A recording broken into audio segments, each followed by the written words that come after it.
The hospitals knew and said nothing. 10 facilities, 16 years, as many as 400 dead. This is the Cullen file. Two things kept a killer nurse moving from ward to ward for over a decade. 1. A system designed to protect institutions over patients. 2. One specific phone call that was never made. 10 hospitals, 16 years, up to 400 patients dead. This is the Cullen file. The numbers alone defy belief, but the deeper betrayal is measured in silence. Every hospital that hired Charles Cullen, every boardroom, every risk manager, every compliance officer faced the same pattern: unexplained deaths, medication discrepancies, whispers among staff, and a nurse whose patients died at rates no one could rationalize. Yet none of these institutions called the police. None warned the next hospital. Instead, they chose paperwork over protection, quiet resignations, neutral references, and confidential memos locked away. At St. Barnabas Medical Center, after a string of suspicious deaths and an internal investigation, a single note was buried in Cullen's file that read, "Would not consider for rehire. Medication issue." That warning never left the building. Over and over, the same cycle played out: suspicion, internal review, resignation, silence.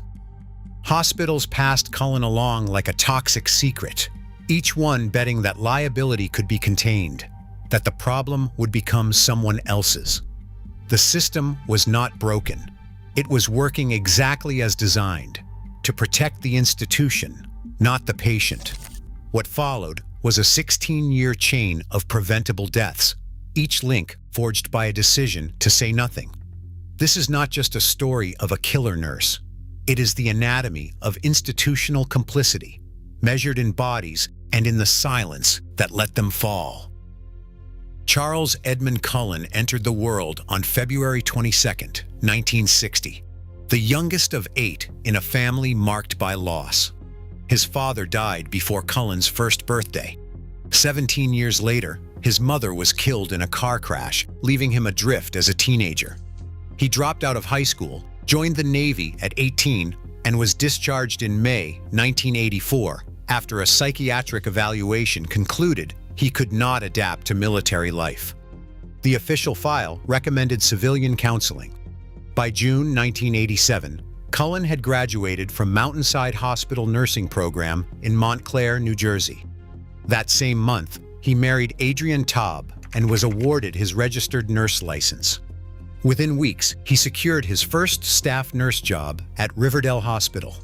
3 months later, Riverdale fired him for a medication discrepancy. An insulin dose entered incorrectly. The termination letter cited medication handling concerns.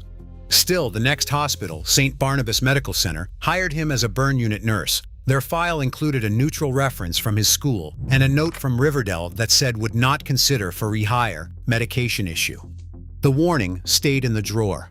On June 11, 1988, Municipal Court Judge John W. Yengo Sr. died in the St. Barnabas burn ward. The coroner found digoxin in his system, an unprescribed cardiac drug, but the report drew no clear link to Cullen. The judge's death was treated as a medical event, not a crime. Cullen stayed on the ward. No one called police. The file grew. The silence deepened. This is the Cullen file.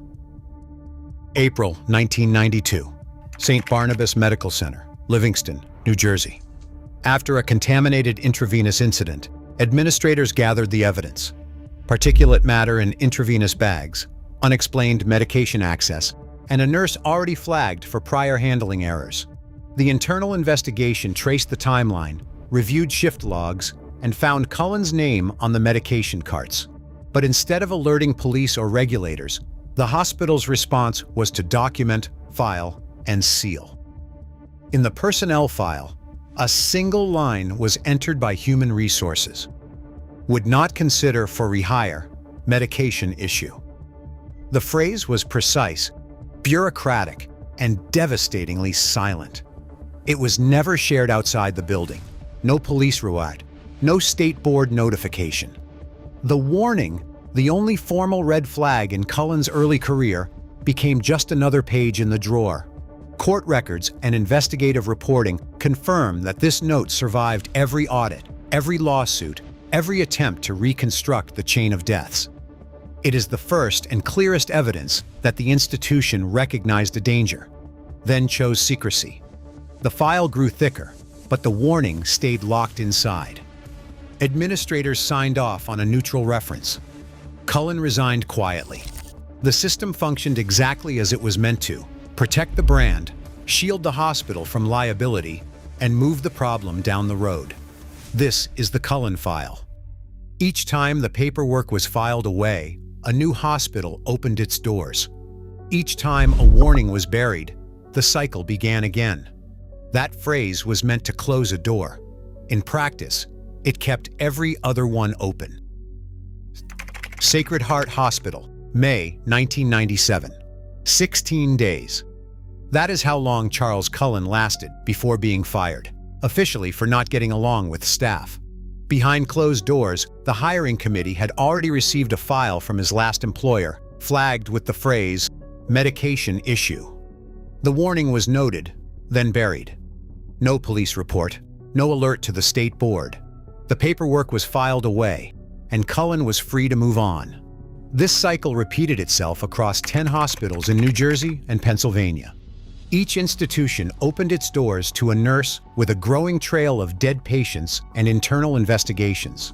Each time, the same pattern: a quiet resignation, a neutral reference, and a confidential note slipped into a personnel file. Human resources letters and civil filings later revealed the breadth of the deception: warnings ignored, risk managers signing off on silence, and administrators choosing liability protection over patient safety. Cullen's psychiatric hospitalizations, 3 in total, never triggered any mandatory disclosure. In 1994, after a suicide attempt linked to a patient death, he spent 2 weeks in a psychiatric unit. In 1997, another suicide attempt led to 5 days at Trinitas Regional. In 2000, a 10-day stay at Somerset County Psychiatric Center followed mounting legal pressure. Each time, the records were sealed as confidential, never shared with future employers, never entered into the system that was supposed to protect the vulnerable. Night after night, Cullen worked unsupervised shifts in critical care units. Staffing was thin, oversight was minimal. On the graveyard shift, he was often the only nurse on the floor, free to access medication carts and patient records without question.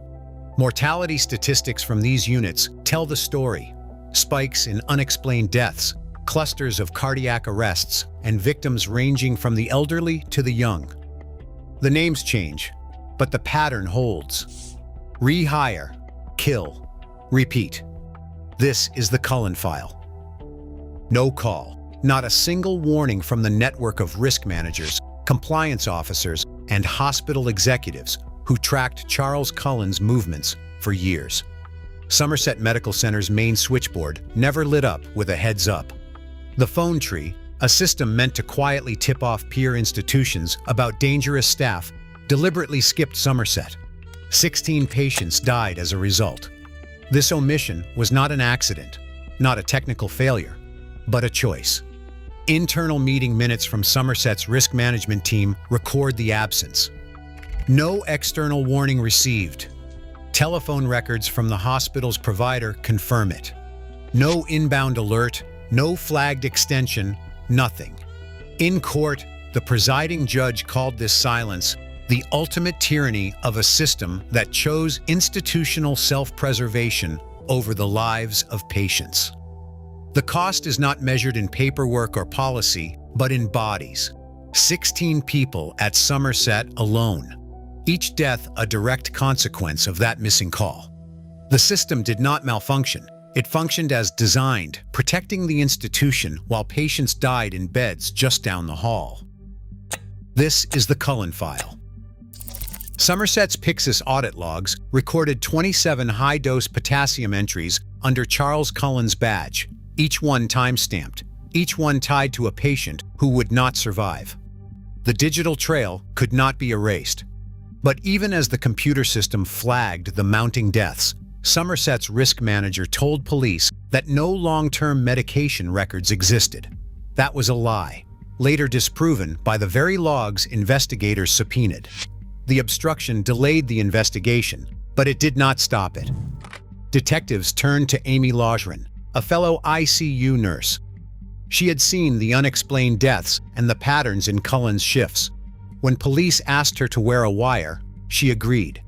The recordings captured Cullen admitting to giving medications that were never ordered. On December 5, 2003, police arrested Charles Cullen at his home. In interrogation, Cullen confessed to killing as many as 40 patients, but outside researchers estimate the true number could be closer to 400. The arrest closed a file built on silence, evasion, and a system designed to shield itself. This is the Cullen file. 16 years, 10 hospitals, up to 400 patients dead. This is the Cullen file. 16 years, 10 hospitals, up to 400 patients dead. Every institution suspected him, yet none called the police. The St. Barnabas note said they would not consider him for rehire, citing a medication issue. That note became the ultimate tyranny. Today, silence still shields liability. Until that changes, safety remains negotiable. Share your thoughts below.